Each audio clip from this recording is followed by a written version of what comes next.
Привет, друзья! Я Екатерина Давыдова, и сегодня я пробую моноколесо InMotion V11, любезно предоставленное для тестирования компанией EcoDrift. InMotion V11 – это инновационное колесо 2020 года с амортизирующей подвеской. Особенность подвески заключается в том, что она амортизирует только райдера с педалями, а само колесо едет как обычно, без амортизации. Ход подвески 90 мм, и он обеспечивается пневмопружинами. Перед началом эксплуатации колеса их необходимо накачать специальным насосом. Он идет в комплекте с колесом. Настраивается подвеска один раз под вес ездока, согласно вот этой таблице. Когда я ознакомилась с характеристиками этого колеса, у меня сложилось впечатление, что производители оснастили его самым лучшим в истории колес InMotion. Заявленные технические параметры вы можете видеть сейчас на экране. Кроме того, для комфорта ездока предусмотрены большие удобные педали, суперфара и даже такое приятное нововведение, как подножка для парковки. Ну и, конечно же, размер этого колеса, а также его стильный и брутальный внешний вид лично меня приводит в восторг. Обратная сторона всего этого – цена колеса и его вес. Я не стану подробно останавливаться на технических характеристиках этого колеса, об этом и так сказано уже немало. Мне же не терпится испытать его ходовые свойства, оценить его возможности в условиях города и на бездорожье, а также выяснить, насколько крута подвеска в сравнении с обычным колесом. Ну что ж, прокатимся!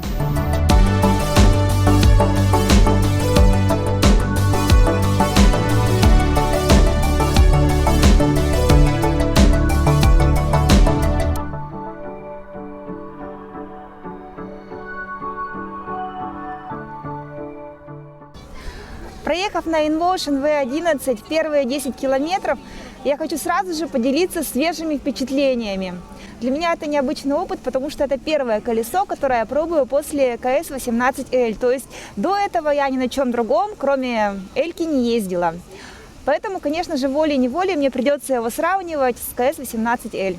Итак, первое, что меня шокировало в этом колесе, это высота педалей. При езде за счет амортизации они немножечко опускаются, но все равно они остаются выше, чем на всех других колесах. Естественно, меня очень сильно беспокоил вопрос, как это все скажется на удобстве езды. Я вообще, если честно, очень сильно волновалась, смогу ли я на нем поехать, учитывая его размер и высоту педалей. А на деле все оказалось совсем не страшно. Поначалу мне было немножечко непривычно и тяжеловато стартовать, но постепенно я освоилась и начала понимать, что высокое расположение педалей – это большой плюс. Они позволяют лучше закладывать повороты, разворачиваться с минимальным радиусом, оставляют меньше шансов зацепить бордюр при соскоке и задеть разные препятствия типа камней. Удобство стойки на этом колесе мне кажется вполне приемлемым, хотя, конечно же, оно немного хуже, чем на Kingston. Кроме того, этому колесу, конечно же, не хватает дополнительных подушек и специальных упоров для того, чтобы эффективнее разгоняться и тормозить. Что касается впечатления от работы подвески, то разница с обычным колесом мне показалась существенная. И чтобы не быть голословной, я сейчас вам это продемонстрирую при помощи стаканчика кофе и характерного для российских городов волнистого асфальта.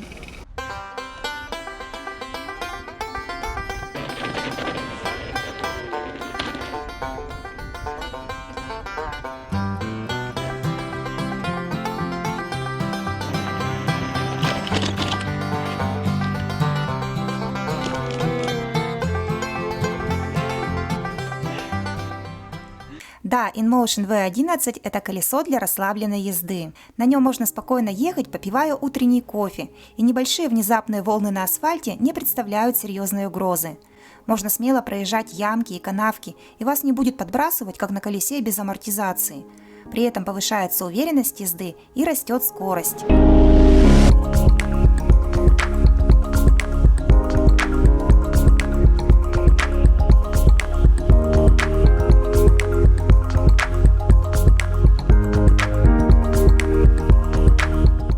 По ровному участку я разогналась до 40 км в час. Признаков воблинга не было, колесо вело себя устойчиво. Но при торможении я все-таки пару раз поймала рыбку, которая оказалась воблой. Признаюсь честно, до этого на Эльке я разгонялась только до 37 км в час, после чего у меня начиналась поклевка и я сбавляла скорость.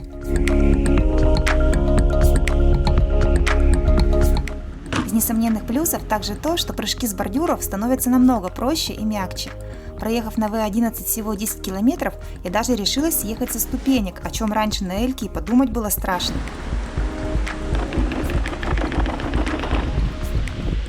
Вообще халява! Заезд накатом на бордюр высотой до 15 сантиметров тоже комфортнее, чем на Эльке. Но есть небольшой нюанс. Вот стоп-кадр с моим заездом на ступеньку меньше 15 сантиметров. Покрышки накачаны до 3 атмосфер, а мой вес чуть более 50 килограмм, и мы видим, как промялась шина, и что до корпуса колеса, который в InMotion V11 находится ниже обода, осталось не так уж много. То есть при пробиве шины при заезде на высокую преграду первым пострадает корпус, а не обод колеса.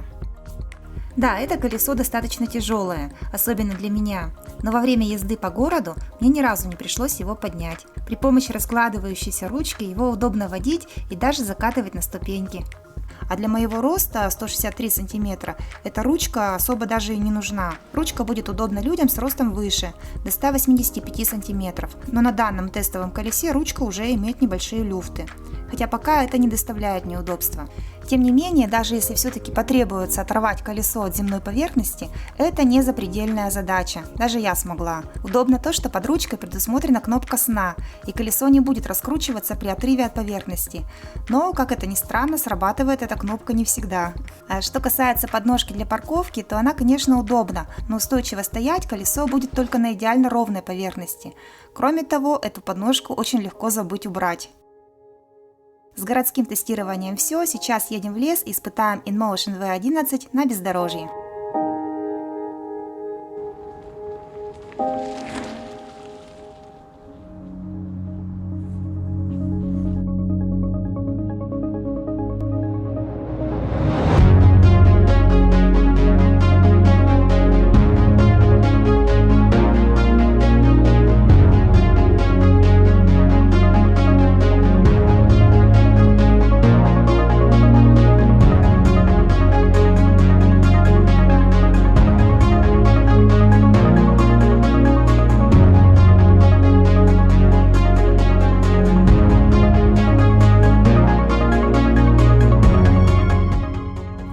Итак, что я могу сказать о поведении InMotion V11 на лесных дорогах? На тропинках, покрытых корнями деревьев, амортизация отлично спасает от тряски. И при этом не надо находиться постоянно в глубоком приседе и мучить свои колени. В общем, я даже не знаю, хорошо это или плохо, потому что, в общем-то, дорогу надо чувствовать, а тут это колесо настолько расслабляет, что ты перестаешь чувствовать дорогу. Управлять колесом на бездорожье несложно, но есть один нюанс. При проезде продольных неровностей типа дорожной колеи колесо норовит внезапно вильнуть в сторону. Предполагаю, что это особенность толстых покрышек. На Эльке я такого не замечала.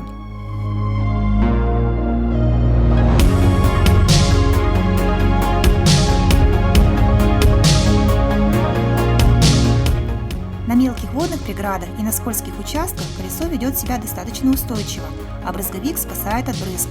Гораздо удобнее ехать на нем и по щебенке. Из несомненных плюсов то, что это довольно мощное колесо, и оно отлично справляется с подъемами в горку. В характеристиках сказано, что колесо способно преодолеть уклон в 35 градусов. Я заезжала в протяженную горку в 22 градуса и в локальные уклоны до 27 градусов. Трудным при подъеме в горке мне показалось то, что это колесо необходимо сильно давить. Оно достаточно тяжелое, а вес у меня маленький. К тому же это колесо не имеет упоров, поэтому эффективно давить у меня не получалось. И иногда я даже падала вперед, потому что пыталась надавить посильнее, а колесо все равно вставало. Что касается запрыгивания на разные препятствия, то, как уже было отмечено во многих обзорах, это колесо не для прыжков. На нем не прыгается вообще. Вся энергия прыжка гасится амортизатором. В результате райдер прыгает вверх от педалей, а колесо находится на земле. В темное время суток езда на InMotion V11 значительно удобнее благодаря просто шикарной фаре, которая хорошо освещает дорогу с очень большой яркостью и широким лучом. Фара V11 гораздо эффективнее фары Эльки. Однозначно можно отказаться от добавочного света налобных фонариков, если кто-то их использует. Штатная фара светит очень хорошо. Фара имеет выраженную светотеневую границу и по сравнению с Элькой более комфортна для пешеходов. Жаль, что она не имеет регулировки по высоте. Существенный минус – это конструкция подпедального пространства V11. Я уже отмечала то, что при пробиве шины, при заезде на высокую преграду, может пострадать корпус. Но это еще не главное. Главное – это свес подвески, где самой нижней точкой корпуса является крышка ниппеля колеса. На этом тестовом колесе одна крышка уже была сбита и потеряна, и вообще весь этот узел был в следах существенных ударов. Появление InMotion V11 на улицах Екатеринбурга не могло остаться незамеченным для наших внимательных моноколесников. Интересную новинку активно обсуждали в чате моноколесного сообщества Урала, а вечером мы устроили встречу и узнали мнение уральских райдеров о колесе. Это в кисель нельзя тут же отрезать. Очень классно, комфортно. Я считаю, что колеса должны быть только с подвеской. Педали, я бы не сказал, что они высокие. Первый раз под меня оно не было накачано. И вообще не проминалась подвеска, но мне все равно было очень комфортно. Любое место. Понравилась амортизация, то есть едешь как на таком бабушкином диване, матрасе. Очень хорошо, педали большие, цепкие. Ну, хотя шипы нужны шипы, нужны подушки. Покрышка CST, елочка. Ну, плохая. Шикардос, можно даже на прямых ногах ехать. Вообще спокойно, по пересеченке не паришься. Подвеска отрабатывает класс. Класс. Ага, классно. Огонь. Как на Титанике, знаешь, Париж, как на этом, в океане, так мягко, Можно этим комфортно. дотянуться. Полный кадр Очень понравилась непривычная высота, но подвеска работает Кадр вот такой, я вот достаточно такой хорошо, плавно. И колесо, кажется, надо достаточно вот тяговитым. После 16 на котором постоянно езжу. Как будто бы кто-то взял вот за ноги и держит на ладошку. Вот прям такое ощущение. По таким же кочкам уже гораздо больше скорость, и оно не вытряхивает тебя. То есть просто держишься. Ну, приятно, приятно. То есть колесо без подвески это... Что эти боковые зацепы, они, я сейчас специально по наклонным поездил вот так вот. Они хорошо цепляют, колесо не скатывается. Они кидают в сторону? Нет? Ну после зла это... После зла, да. Детский сад. Это да. Это очень легкое, лайтовое колесо, прям мягкое. Ездить приятно, да. И нравится, что оно узенькое. То есть вот зло, оно пошире как будто, и стоишь пошире, а это поуже, удобнее. Насколько Кому разное. нравится, Мне кому не не нравится, нравится. что оно узкое. Вообще не категорически не нравится.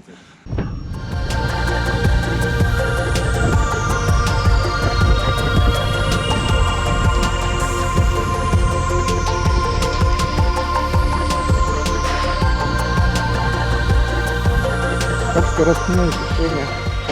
Вообще очень непривычно после 18 XL. И давай на кисель не гони. Очень сложно заваливать колесо в поворотах на бок. Как на зле? Плюс присутствует какой-то резонанс. То ли что-то открутилось, то ли это такой алгоритм контроллера по управлению мотором. И в горочке оно как Чубака так урчит. Но в целом колесо хорошее. То есть по асфальту едет отлично. Подвеска не ощущается. Ну, на ровном, конечно. И воблинга при торможении нету. И вообще все прекрасно.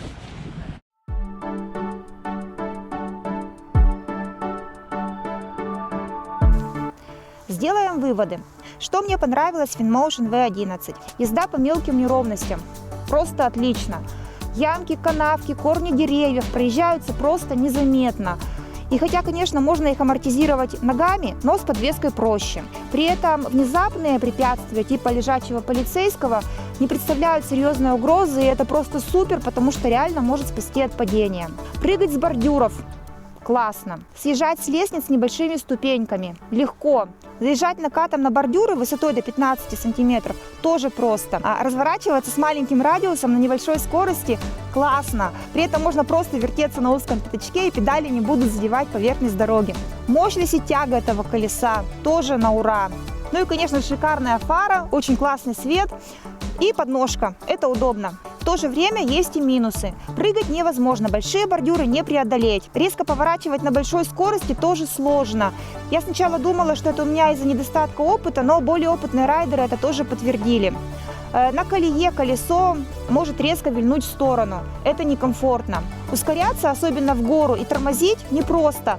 Нужно сильно сжимать колесо, подушки бы тут очень помогли. Удобство стойки так себе.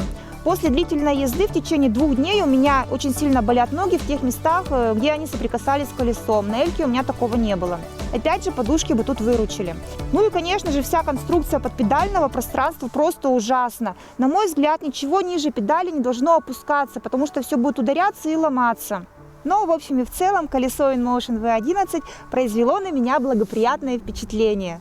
Амортизация – это, безусловно, существенный плюс, и такое колесо порадует всех любителей комфортной езды. И в то же время оно может не понравиться тем, кто любит экстрим, прыжки и езду по бездорожью. Всем спасибо за просмотр. Если остались вопросы, задавайте их в комментариях, я с удовольствием отвечу. Еще раз благодарю компанию Экодрифт за предоставленную возможность протестировать это колесо. Всем удачи, хороших дорог. Пока-пока. До новых встреч.